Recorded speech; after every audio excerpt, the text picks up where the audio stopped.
so much, Andrea, for inviting me back here. I was here just a couple of months ago to give an introduction to our organization, Hindus for Human Rights. I might have met some of you at that time. We advocate for pluralism and civil and human rights in South Asia and North America, with the firm belief that the most important application of faith is to uphold social justice. We provide a Hindu voice of resistance to caste, Hindu nationalism, racism, and all forms of bigotry and oppression. I'm so honored to be back to share the space and celebrate this lovely and meaningful Diwali with you all. Diwali has many different origin stories, one of which you heard here today, the story of the victory of the Hindu god Rama over Ravana. But Diwali also transcends religious and regional boundaries in South Asia and is celebrated through diverse perspectives. Sikhs, for example, celebrate Diwali as Bandi Chor, the day of liberation, to commemorate the liberation of their revered saints from imprisonment. Many Dalit communities in India celebrate Diwali as a celebration of their resilience against the evil of caste oppression. Today, with our theme, Keeping Alive the Spirit of Jihadi, we celebrate yet another Diwali origin story, the story of Diwali in the Indo-Caribbean diaspora. Andrea and I were discussing how could we possibly celebrate a festival of light? How could we hold on to the hope of light in such dark times? And I don't have to tell you, there's many ways in which darkness and oppression envelops us today. But in the story of the Indo-Caribbean diaspora, we found abundant inspiration from people who held on to light during the darkest of times.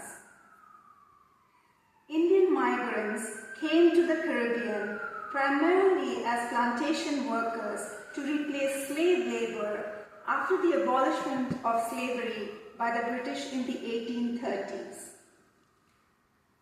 British colonial recruiters often used false pretenses to sign up villagers in India for extended contracts.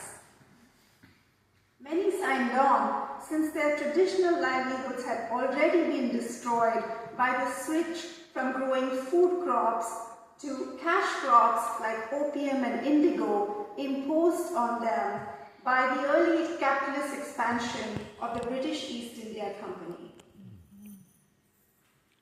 Once contracted, the new migrants faced a perilous voyage on the jihad, or the ships, across the dreaded Kala Pani, or the dark waters of the ocean.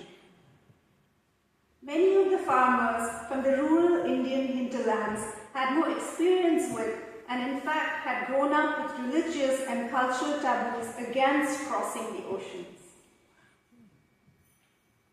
Those who survived that dark journey encountered harsh, often abusive conditions on plantations. The system was exploitative. They were also separated from their families and all cultural and community ties and support.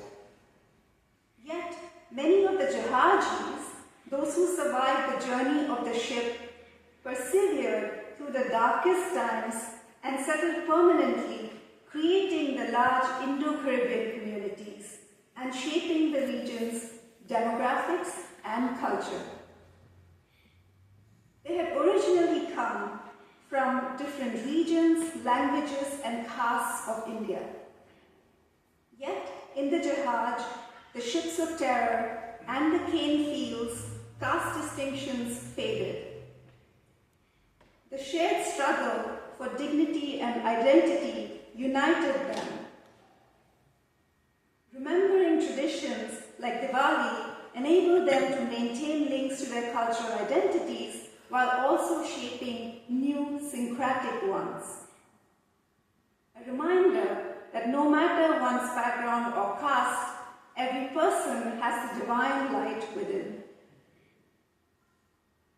It is this of migrant perseverance that we hope we can be inspired by and celebrate today as migrants are tarnished and their humanity stripped from them in yet another phase of exploitative capitalism.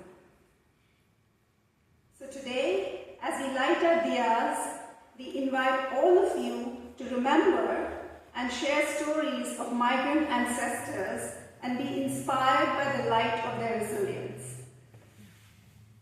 I now invite some others among us to share their own stories of immigrants in their families.